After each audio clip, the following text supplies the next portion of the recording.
Bom, boa noite, turma. Hoje a gente vai estudar sobre os agentes antibacterianos. Então, a gente vai ter aí uma visão geral dos mecanismos de ação e espectro dos antibióticos antibacterianos mais comumente usados, bem como a gente vai ver também alguns mecanismos comuns de resistência bacteriana a esses antibióticos. A gente tem três principais grupos, né, de agentes antibacterianos. O primeiro grupo é o grupo dos antibióticos que agem através da inibição da síntese da parede celular. O segundo grupo são os antibióticos que agem através da inibição da síntese de proteínas. E o terceiro grande grupo são os antibióticos que agem através da inibição da síntese de ácidos nucleicos, tá? Então, o mecanismo mais comum de atividade antibiótica é a interferência na síntese da parede celular bacteriana. A maioria dos antibióticos que atuam na parede celular bacteriana é classificada como beta-lactâmicos, como, por exemplo, as penicilinas, cefalosporinas, cefamicinas, dentre outros. Eles são assim chamados porque eles compartilham a estrutura comum do anel beta-lactâmico. Outros antibióticos que interferem na síntese da parede celular bacteriana incluem vancomicina, daptomicina, bacitracina, dentre outros. Bom, como a gente já estudou, o principal componente estrutural da maioria das células bacterianas é a camada de peptídeo-glicano. Essa camada de peptídeo-glicano forma uma malha rígida de revestimento para as bactérias. A construção das cadeias, né, do peptídeo-glicano e as ligações cruzadas é caracterizada por enzimas específicas, como transpeptidases, transglicosilases, dentre outras. Quando as bactérias crescem e são expostas a esses antibióticos, os antibióticos se ligam, né, os beta-lactâmicos, eles se ligam a essas enzimas, né, que atuam aí na construção do peptídeo-glicano, né, e inibe a formação da cadeia do peptídeo-glicano, ou seja, essas enzimas não vão conseguir formar o peptídeo-glicano da bactéria. Isso, por sua vez, ativa autolisinas. O que são autolisinas? São enzimas autodestrutivas na bactéria. Então, essas autolisinas vão degradar a parede celular bacteriana, resultando na morte dessa bactéria. Assim, os antibióticos beta-lactâmicos geralmente atuam como agentes bactericidas, ou seja, eles matam a bactéria. O termo bactericida é diferente do termo bacteriostático. O agente bactericida é aquele agente que mata, né, a bactéria, e o agente bacteriostático é aquele que apenas paralisa, né, aquele agente que paralisa a atuação do micro-organismo. Bom, as bactérias podem tornar-se resistentes aos antibióticos beta-lactâmicos por três mecanismos gerais. Primeiro, elas podem diminuir a concentração do antibiótico, né, beta-lactâmico, no local, né, lá na parede celular. 2, elas podem diminuir a ligação do antibiótico beta-lactâmico às enzimas, né, que são produtoras do peptídeo-glicano. 3, elas podem hidrolisar o antibiótico. O que é hidrolisar? Destruir o antibiótico utilizando enzimas bacterianas, como beta-lactamases. Tá? Então, são esses três principais mecanismos pelos quais as bactérias podem aí criar resistência a essa classe de antibióticos beta-lactâmicos, que fazem parte aí da classe dos antibióticos que atuam na inibição da síntese da parede celular. Bom, as penicilinas são antibióticos muito eficazes, né, com a toxicidade aqui muito baixa para o nosso organismo. Então, é um antibiótico seguro para a gente usar. O composto básico é um ácido orgânico com um anel beta-lactâmico, né, que é obtido a partir da cultura de um fungo, que é o Penicillium crisógeno. A penicilina G é inativada pelo ácido gástrico, né, pelo ácido lá do nosso estômago. Portanto, ela é usada principalmente como fármaco por via intravenosa, para o tratamento de infecções provocadas por um número limitado de organismos sensíveis. Já a penicilina V, ela é mais resistente ao ácido gástrico e é a forma oral preferida para o tratamento de bactérias sensíveis a este fármaco. Bom, o segundo principal grupo, né, de mecanismo de ação dos antibióticos é através da inibição da síntese de proteínas na bactéria. Nesse grupo, a gente vai ter, então, os antibióticos chamados aminoglicosídeos, tá? E são antibióticos, né, que exercem suas funções atravessando a membrana externa da bactéria, nas bactérias gram-negativas, vale ressaltar. Atravessa também parede celular e membrana citoplasmática até chegar ao citoplasma, onde eles inibem a síntese proteica bacteriana por se ligarem irreversivelmente às proteínas da subunidade 30S lá do ribossomo, né, que é aquela organela responsável pela síntese das proteínas.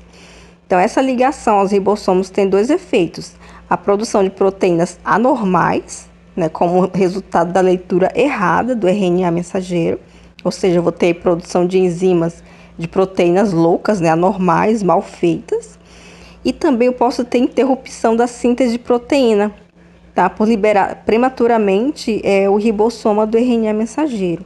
Então, vai, de uma forma bem resumida, essa classe de antibiótico, eles vão atrapalhar, né, a síntese de proteína, né, lá ao nível dos ribossomos, né, da origem mesmo das proteínas na bactéria. Os aminoglicosídeos mais comumente usados são a micacina, gentamicina e tobramicina. A resistência à ação antibacteriana de aminoglicosídeos, né, pode desenvolver-se de 4 maneiras: através da mutação no ponto de ligação ao ribossomo. Então, se tem uma mutação ali, o antibiótico ele não vai conseguir se ligar. 2. Penetração diminuída do antibiótico na célula bacteriana. Então, o antibiótico ele vai penetrar muito pouco, né, de uma forma que não vai ser eficiente para atrapalhar ali a produção das proteínas na bactéria. 3. Através do aumento da eliminação do antibiótico a partir da célula, ou seja, a bactéria vai colocar para fora muito daquele antibiótico, né, que penetrou a célula. Então, não vai ter uma boa ação, porque o antibiótico está sendo mandado embora, né? E 4, através da modificação enzimática do antibiótico, né? A bactéria pode simplesmente, através das enzimas que ela tem lá, modificar aquele antibiótico e ele vai ficar inativo, não vai ter uma ação nenhuma. A gente tem também as tetraciclinas, né? Além dos aminoglicosídeos, que atuam na inibição da síntese proteica, as tetraciclinas também têm esse mesmo mecanismo de ação. Então, as tetraciclinas são antibióticos bacteriostáticos de amplo espectro, tá? São eficazes no tratamento de infecções causadas por espécies de bactérias de clamídia, Mycoplasma ricketts, que a gente vai ver mais adiante, e outras bactérias gram-positivas e gram-negativas selecionadas. A gente tem também o clorafenicol. O clorafenicol ele tem um amplo espectro antibacteriano semelhante ao da tetraciclina, mas não é normalmente usado nos Estados Unidos, tá? Ele é banido lá. A razão para sua utilização ser limitada é que, além de interferir na síntese de proteínas bacterianas, que é o papel dele, ele pode interromper a síntese de proteínas nas células da medula óssea humana e produzir discrasias sanguíneas. O que são discrasias sanguíneas? Alterações sanguíneas como anemia, por exemplo. Tá? Então, o clorafenicol ele é banido em alguns países porque ele provoca essa alteração também nas nossas células sanguíneas, por isso ele é perigoso. Bom, o terceiro grande grupo de mecanismo de ação de antibióticos é através da inibição da síntese de ácido nucleico. Né? Então, nesse grupo a gente tem aí os antibióticos chamados quinolonas, tá? As quinolonas são uma das classes de antibióticos mais amplamente utilizadas, né? E são agentes quimioterápicos sintéticos que inibem a DNA topoisomerase do tipo 2, ou a DNA girase, como é chamada, ou também topoisomerase do tipo 4, que são enzimas necessárias para a replicação, recombinação e o reparo do DNA bacteriano, tá? Então, esses antibióticos eles vão atrapalhar os mecanismos lá de produção, de recombinação do DNA da bactéria, tá? A primeira quinolona utilizada na prática clínica foi o ácido nalidíxico. Esse fármaco ele foi usado para tratar infecções urinárias causadas por uma variedade de bactérias gram-negativas.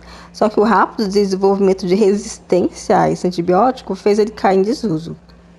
Então, mais recentemente, ele foi substituído, né, pela ciprofloxacina, levofloxacina, moxifloxacina. Bom, quais os mecanismos de resistência as bactérias criaram contra as quinolonas? A gente pode ter aí diminuição da absorção do fármaco, né?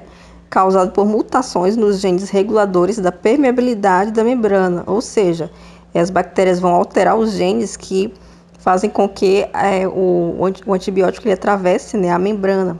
Então, a membrana vai se tornar mais resistente a essa permeabilidade, né, e menos antibiótico vai conseguir penetrar na célula. Esse é o mecanismo de resistência que bactérias têm usado contra as quinolonas.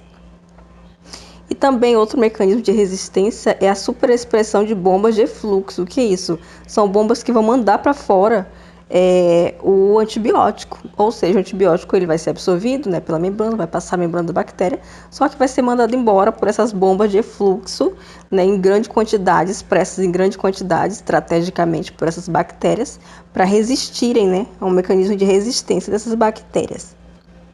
A gente tem também, nessa mesma classe de inibição de síntese de ácido nucleico, a gente tem a rifampicina e rifabutina. A rifampicina é um derivado semissintético da rifamicina B, produzida por Streptomyces mediterraneae, tá? Então, esse antibiótico ele vai inibir a síntese de RNA, né, lá na bactéria. A rifampicina é bactericida para o Mycobacterium tuberculosis, tá? Que é o micro-organismo que provoca a tuberculose, e é muito ativa contra cocos gram-positivos aeróbicos, incluindo estafilococcus e streptococcus. E como as bactérias podem criar resistência à rifampicina? Elas podem, como a resistência ela pode se desenvolver rapidamente, a rifampicina geralmente é combinada, tá, com outros antibióticos eficazes, né, para tentar controlar essa rápida resistência bacteriana. A gente tem também aí o metronidazol, tá? Que foi originalmente inserido como agente oral para o tratamento da vaginite causado pelo tricomonas. No entanto, verificou-se que esse fármaco também era eficaz no tratamento de amebíase, giardíase e infecções bacterianas anaeróbias graves, tá? As propriedades antimicrobianas de metronidazol decorrem da produção de compostos citotóxicos, ou seja, compostos que são tóxicos à célula da bactéria, vão romper o DNA da bactéria. O mecanismo aí de resistência das bactérias contra o metronidazol pode ser a diminuição da absorção do mesmo, né? Vão diminuir a absorção desse antibiótico. A gente tem também alguns antibióticos que são chamados antimetabólitos. O que são os antimetabólitos? São antibióticos que agem atrapalhando, né, o metabolismo da bactéria. A gente tem, por exemplo, trimetoprim, que é um antimetabólito que vai interferir aí no metabolismo do ácido fólico, tá? Por um mecanismo lá na bactéria, vai diminuir o metabolismo do ácido fólico, que é um composto que a bactéria precisa para sobreviver. Então, sem o ácido fólico, ela vai causar um problema aí metabólico na célula bacteriana até ela vir a morrer. O ácido fólico ele é um composto requerido, né, por micro-organismos, tá? Mas como os organismos dos mamíferos, nossos organismos não sintetizam ácido fólico, então esse antibiótico ele não vai interferir no metabolismo celular dos seres humanos, tá? Só vai interferir no das bactérias mesmo, porque elas produzem o ácido fólico. A gente não. Então é isso, pessoal. Essa foi a nossa aula de hoje. A gente tem um pouco aí de noção, né, desse assunto tão importante, né? Como que agem, né, esses antibióticos no controle de alguns micro-organismos, tá? Daí eu peço que vocês façam atividade lá no AVA. Esse assunto ele não vai cair na prova agora, né, pra gente finalizar essas notas, né, desse semestre, porém vai contar como atividade. Então, não deixem de fazer. Beijos e bons estudos.